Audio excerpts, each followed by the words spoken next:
राधे राधे दोस्तों, मेरे गोविंद की जय हो, मेरी राधा रानी की जय हो, मेरी महारानी की जय हो।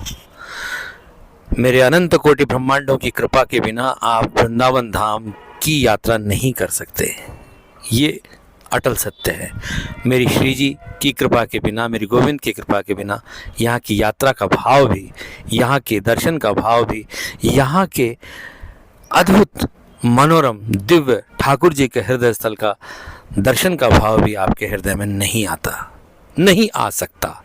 ऐसा कहा जाता है, शास्त्रों में इस बात को लिखा हुआ है कि बिना मेरी श्री जी की कृपा से इस ब्रज की जो कोसी है, ब्रज कोसीय परिक्रमा है, इस ब्रज कोस में भी आदमी आने का भाव नहीं बना पाता। तो मेरे बहुत प्यारे अद्भुत साथियों, जिनके हृदय में राधा रानी महारानी जी के इस दिव्य स्थल ब्रजधाम, वृंदावन धाम, बरसाना धाम, गोकुल, रमन रेती या ब्रज में जाने का, वृंदावन जाने का भाव बना है, तो ये मानिए कि मेरे गोविंद ने उन जीवों पर बहुत भारी विशेष कृपा की है। दोस्तों, अब बनता है मानक कि कहाँ और कैसे जाया जाए। यदि आप जयपुर हैं, झुंझुनू हैं, अजमेर हैं, दिल्ली हैं, जयपुर हैं, हर जगह से ठाकुर जी के धाम पहुंचा जा सकता है। हर तरह के साधन यहाँ पर उपलब्ध हैं।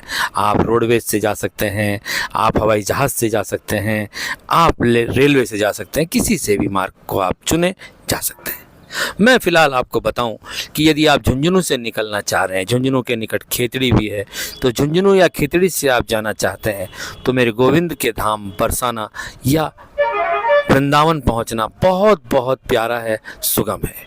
यहाँ से सबसे पहले आप जाएंगे, स्टार्ट होंगे तो आपको यहाँ से सिंघाना जाना होगा और सिंघाना से आपको सीधे हाईवे मिलेगा जो हरियाणा का बहुत अच्छा हाईवे है।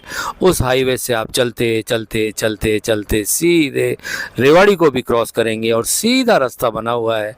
नारनौल आएगा सबसे पहले, फिर रेवाड़ी आएगा और रेवाड़ी से सीधा रास्ता आपको जयपुर वाले हाईवे में मिला देगा। जयपुर जो हाईवे है वो सीधा दिल्ली जयपुर वाला हाईवे आपको ठाकुर जी के धाम तक ले जाने का मार्ग प्रशस्त करेगा। उसके बाद आप दिल्ली की तरफ रुख कर लें और दिल्ली की तरफ चलते चलते चलते चलते आपको थोड़ी ही दूरी पर धारूहेड़ा मिलेगा। धारूहेड़ा से थोड़ी दूर आप आगे चलेंगे तो आपको पलवल जाने वाला हाई ओवर या जिसे कह सकते हैं हाईवे मिलेगा।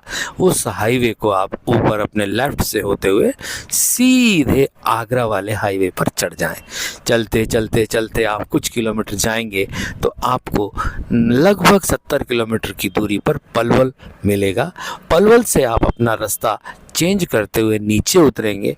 नीचे उतर के सीधे आप आगरा वाला हाईवे पकड़ेंगे और आगरा वाला हाईवे आपको मेरी राधा रानी महारानी जी के धाम सबसे पहले बरसाना ले जाएगा। बरसाना के बाद वृंदावन आएगा, वृंदावन के बाद मथुरा आएगा और उसके बाद आगरा आएगा। तो ये एक रास्ता है जो यहाँ से सीधा आपको या तो कार के ज़रिए आप जा सकते हैं या अपनी मोटरसाइकिल के ज़रिए जा सकते हैं या आप हवाईजहाज यदि जाना चाहते हैं, हवाई जहाज़ से दूर जगह बैठे हैं तो आपको आगरा एयरपोर्ट अपने आप को लैंड करवाना पड़ेगा। उसके बाद आप किसी भी टैक्सी के माध्यम से श्री जी के धाम पहुंच सकते हैं। तो दोस्तों, इस तरह से यदि यात्रा का भाव मन में बना है मेरी राधा रानी महारानी जी के श्री चरणों में जाने का, तो ये बहुत अद्भुत है। मैं उन सभी मित्रों को, भक्तों को, दोस्तों को ये निवेदन करना चाहता हूँ कि श्री जी के धाम जाएं तो एक शब्द का ध्यान अवश्य रखें कि यहाँ हम घूमने नहीं जा रहे, घूमना नहीं होता। ठाकुर जी के हृदय स्थल पर यदि आपको बुलाया जा रहा है तो यहाँ सिर्फ और सिर्फ इस शब्द का आप प्रयोग करें कि हम ठाकुर जी के दिव्य स्थल वृंदावन, बरसाना, गोकुल, नंदगांव दर्शन करने जा रहे हैं, घूमने नहीं। घूमने के लिए तो मथुरा से आगे 30 किलोमीटर 70 किलोमीटर दूर आगरा है, आगरा घूमने जाएं, ताजमहल का आप भ्रमण करें, वो घूमना होता है। उसे टूरिज्म में टूर कहा जाता है कि आप घूमने जा रहे हैं। So listen and remember the thing, never say, कभी भी ना कहें आप किसी भी ठाकुर जी के दर्शनीय स्थल को कि वहाँ हम घूमने जा रहे हैं। वो सिर्फ और सिर्फ दर्शन के लिए होता है। राधे राधे।